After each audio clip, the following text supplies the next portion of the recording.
Olá, hoje nós vamos estudar os capítulos 5 a 7 do livro de Esdras, versículos 1 a 5 do capítulo 5. Ageu e Zacarias, que estavam em Jerusalém, começaram a encorajar os judeus para retomarem a obra no templo. Quando profetizaram que a obra deveria recomeçar, o governador Zorobabel se levantou e começou outra vez a edificar o templo. Quando os judeus começaram a trabalhar no templo novamente, o governador Tatenai, do lado ocidental do Eufrates, quis saber quem tinha dado tal ordem, já que Artaxerxes ordenara a interrupção da obra. Ele queria saber os nomes dos homens que eram os chefes. Tatenai e seus associados eram parte de um elaborado sistema de espionagem do rei Dario, e textos descobertos na cidade real de Persépolis confirmam que petições e documentos foram enviados diretamente ao rei para avaliação e tomada de decisões. Esta retomada da obra no templo fez com que Tatenai enviasse carta a Dario para obter seu parecer sobre o decreto de Artaxerxes. Isso também deu aos judeus uma oportunidade de continuar a obra até que eles mesmos ouvissem a resposta do rei persa. Versículo 6. A primeira carta foi escrita por Reum de Samaria, e esta outra foi escrita por Tatenai, governador da Síria. Foi esse homem que ouvira a respeito dos judeus trabalhando no templo novamente, após ter sido dada a ordem de descontinuar a obra, e que então foi a Jerusalém para investigar. Ele agora considerava sua obrigação escrever a Dario I para obter sua decisão final sobre o assunto. Versículos 9 e 10. A preocupação dos oficiais com o aspecto administrativo é demonstrada por suas perguntas sobre a autorização original e pelos nomes daqueles que deveriam ser responsáveis pela realização da obra. Versículos 11 a 16. A carta agora relata a resposta dos líderes judeus. Os judeus foram humildes e honestos quanto ao seu passado, explicaram quem eram, como tinham tentado a Deus e por que foram enviados para o cativeiro, como Ciro tinha emitido o decreto para enviá-los de volta para a edificação do templo e como até os utensílios do templo anterior tinham sido devolvidos a eles. Versículo 17. Tatenai sugeriu que se fizesse busca nos arquivos reais que estavam na Babilônia pelo decreto de Ciro, que permitiu o retorno dos exilados judeus à sua terra natal. O registro do decreto realmente foi encontrado em Acmetá, ou Ecbatana, capital de verão persas. Parece que nem Sesbazar nem Zorobabel possuíam uma cópia oficial, visto que não a mostraram a seus oponentes anteriores, nem a Tatenai. Agora nós vamos estudar o capítulo 6, versículos 1 a 5 do capítulo 6. Dario respondeu ao pedido de Tatenai. A busca começou nos tesouros da Babilônia, mas o decreto foi achado em Acmetá, ou Ecbatana, uma cidade a mais de 80 quilômetros ao nordeste da Babilônia e de onde Ciro deve ter expedido o decreto. Um rolo contendo o edito foi encontrado, até mesmo fornecendo certas dimensões do templo. A prescrição de 3 carreiras de grandes pedras e uma carreira de madeira nova segue exatamente a construção do templo antigo.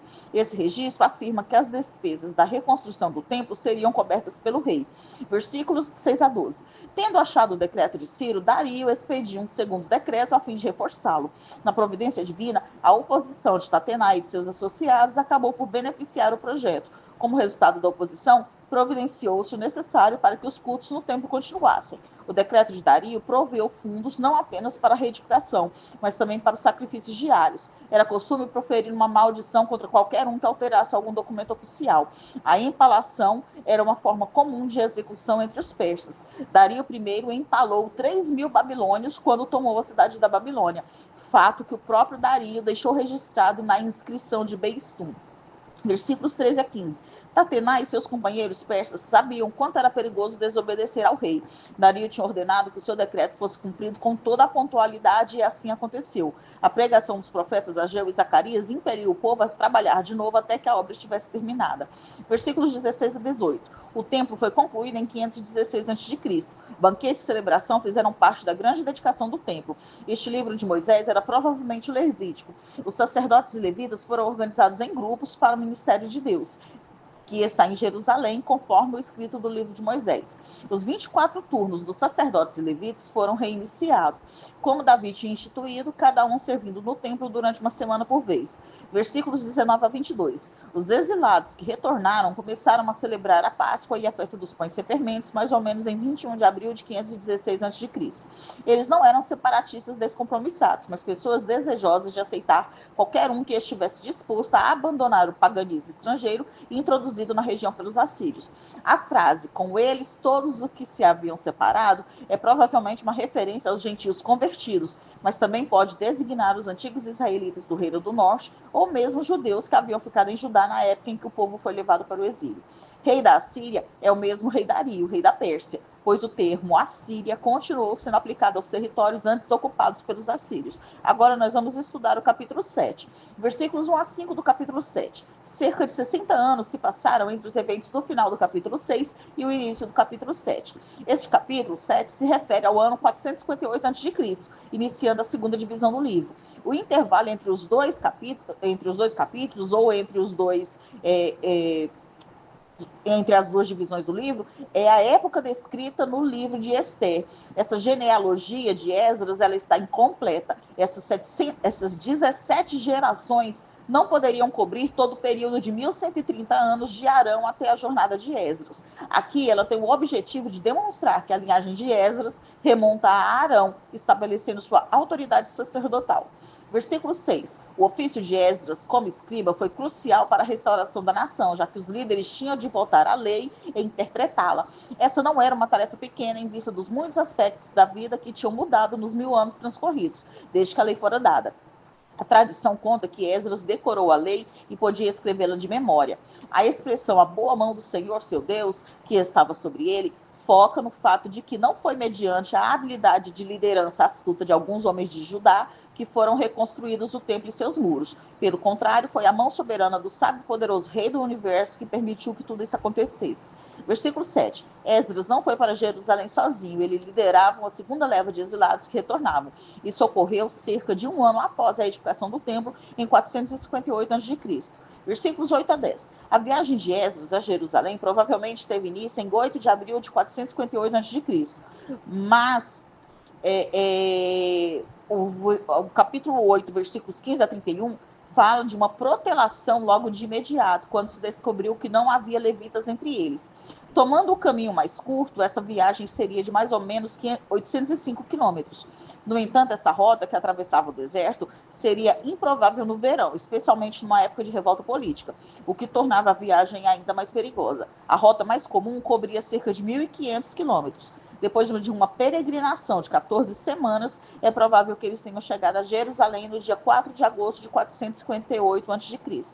Versículos 11 a 14. A carta dava a Esdras a autoridade para efetuar as reformas registradas nos capítulos que vão seguintes. A carta pode ter sido escrita por Esdras e então assinada por Artaxerxes, ou, conforme alguns detalhes parecem indicar, Artaxerxes pode ter tido conselheiros judeus que ajudaram na composição da carta. Rei dos Reis era um título usado pelos monarcas persas para indicar a sua supremacia sobre todos os reis vassalos, mas nós sabemos que Deus é o verdadeiro Rei dos Reis. Tal como o decreto original de Ciro, essa permissão para retomar se estendia a todos que a quisessem. Enquanto Ciro comissionara os primeiros retornados a edificarem um templo, Artaxerxes comissionou Esdras a inquirir a respeito da condição espiritual do povo judeu. Seus esforços ajudariam a reconstruir a comunidade do povo de Deus, a casa de Deus. O rei tinha 7 conselheiros, era o seu conselho privado. Talvez Esdras fosse chefe do departamento de assuntos judaicos. Versículos 15 a 18. O conhecimento de Artaxerxes sobre os detalhes do culto israelita indica que Esdras, ou conselheiros judeus, escreveram pessoalmente a carta, ou pelo menos ajudaram na composição dela. Os fundos para a viagem de Esdras a Jerusalém e a aquisição de animais para sacrifício vieram do tesouro real e de ofertas recolhidas dos exilados judeus na Babilônia. Era costume dos judeus que moravam fora da Terra Santa enviar ofertas a Jerusalém. Essa prática continuou até a guerra judaico-romana, quando os romanos forçaram os judeus, em vez disso, a enviar contribuições para o templo de Júpiter. Versículos 21 a 23. As provisões a que Esdras tinha direito foram usadas diariamente nos sacrifícios no templo. O decreto agora é especificamente destinado aos tesoureiros do outro lado do Eufrates, obrigando-os a fornecer provisões para Esdras até certos limites.